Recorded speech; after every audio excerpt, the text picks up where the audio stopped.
No quinto dia, Deus criou as aves dos céus. Para mais um episódio da história do Criatório Quinto Dia.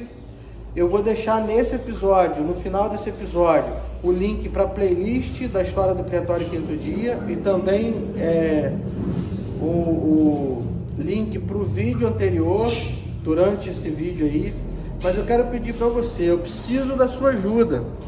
A gente está construindo esse canal do Criatório Quinto Dia e eu preciso de você, eu preciso que você curta, eu preciso que você comente, eu preciso que você me dê feedback se essas histórias estão servindo para você de alguma forma e principalmente compartilha com todo mundo que você conhece, a gente precisa crescer. Se inscreve se você ainda não é inscrito, marca o sininho para você receber as notificações e vem muito mais por aí. A gente está perto dos 1000 inscritos, a hora que chegar no 1000 inscritos, o YouTube vai liberar pra gente fazer lives. Estão chegando os torneios aí, já pensou?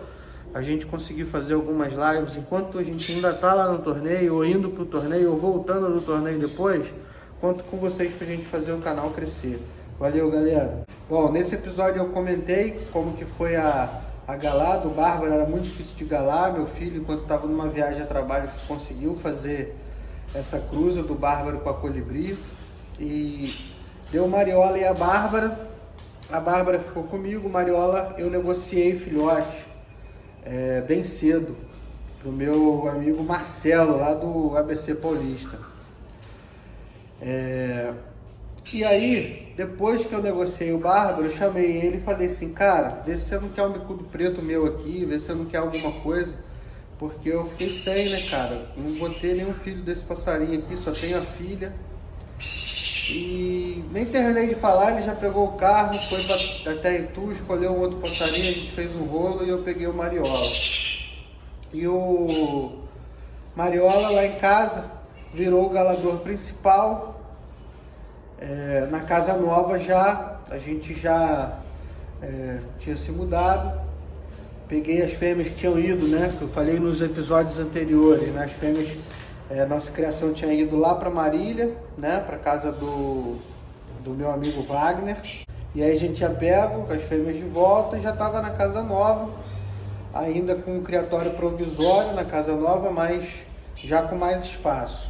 E começamos a criação lá com o Mariola sendo o nosso reprodutor, passarinho muito bom de galar, a gente tirou muitos filhotes. E ele era o único herdeiro do Bárbaro. Teve muito mimimi na época, muita inveja de amigo, né? Falando que, não deve ser filho do Mariola não, e tal, conversa vai, conversa vem. Finado Nami, saudoso, ele fez a genotipagem do Bárbaro, a gente confirmou o Mariola com o Bárbaro, enfim. Tudo que precisava a gente comprovou e começamos a reproduzir. Na época, a base das minhas fêmeas eram as fêmeas da raça do Gengis Khan, né? A gente cruzou Mariola com a Moisélia, cruzou Mariola com a Moriá, e tinha muita coisa de JK também, tinha muita coisa do Magela. Pois bem, vamos encurtar essa história. Esse passarinho era a minha grande esperança, mas eu consegui estragar esse passarinho de todos os jeitos possíveis, tá? Então, o primeiro jeito que eu estraguei esse passarinho, eu botei ele para galar muito antes dele ficar pronto. Ele pintado já estava galando. Segundo erro desse passarinho, ele não saía de casa, ele galava o tempo inteiro. Então, qualquer fêmea que pedisse gala lá em casa era ele. Imagina. Esse passarinho simplesmente ele não cantava de cara, ele não tinha disposição para disputa, era só sair do criatório, ele cantava muito, mas passava alguma pressão nele, ele já chamava a fêmea, já queria entrar de novo, enfim. Não pude ver o potencial dele para a roda. Diante de um cenário dele, o que ele era? Ele era um passarinho muito querido, ele era um passarinho que a gente tinha uma história, que me lembrava muito o pai dele, porque ele fazia umas loucuras na gaiola que o pai dele fazia também. De vez em quando ele brigava com ele mesmo, assim, pegando no puleiro, assim, brigava, ficava voando. E era igual um louco, assim, com muita raiva. E o Bárbaro fazia isso também em casa. no começo. Cantava demais, mas era só isso. Ele era só um crachá para mim, um crachá fantástico para mim, porque, pô, Bárbaro era o melhor bicudo que eu já tive, mas ele era só um crachá. E o que aconteceu? A gente tirou muito filho dele, muito mesmo. Eu acho que a gente criou mais de 200 filhos desse passarinho. Aí você tira entre machos e fêmeas, teve um ano que nasceu praticamente só fêmea, mas pelo menos uns 80 machos, 70, 80 machos a gente tirou desse passarinho.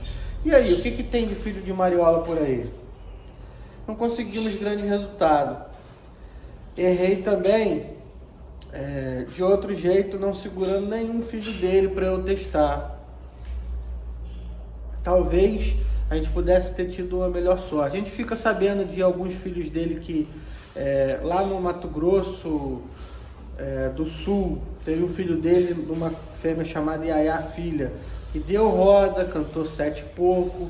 Teve um outro filho dele na Dada, lá no Mato Grosso, Cuiabá, que chegou a cantar na roda também.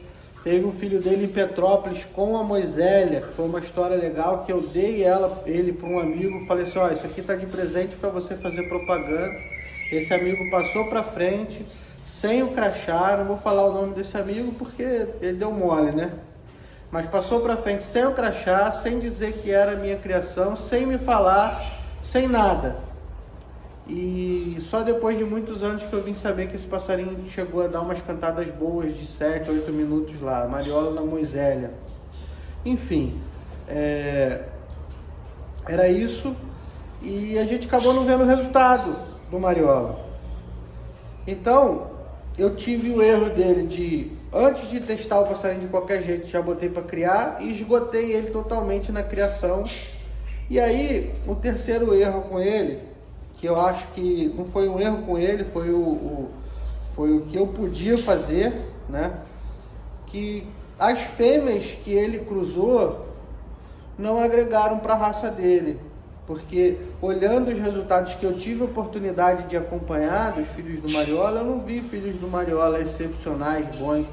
Tudo bem que ninguém quis nunca trocar, ninguém nunca chegou para mim aqui, Rafael, tem um filho do Mariola muito ruim, eu quero trocar ele. Na realidade, o pessoal ia fazendo negócio, o passarinho ficava adulto, a galera já botava para criar, porque todo mundo estava na mesma onda, né? Era o neto do Bárbaro, mas a gente não teve grandes resultados.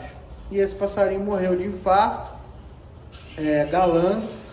Minha esposa estava no criatório, botou ele para galar uma fêmea, e poucos minutos depois, ela estava lá dentro ainda, ele deu um apito muito forte, caiu no chão, e já estava com uma parte do corpo paralisado. Algumas horas depois veio morrer, fez a necrópsia, o coração dele estava cheio de pontos de infarto. Então o passarinho morreu cedo, morreu com 5, 6 anos, eu acho, se eu não me engano.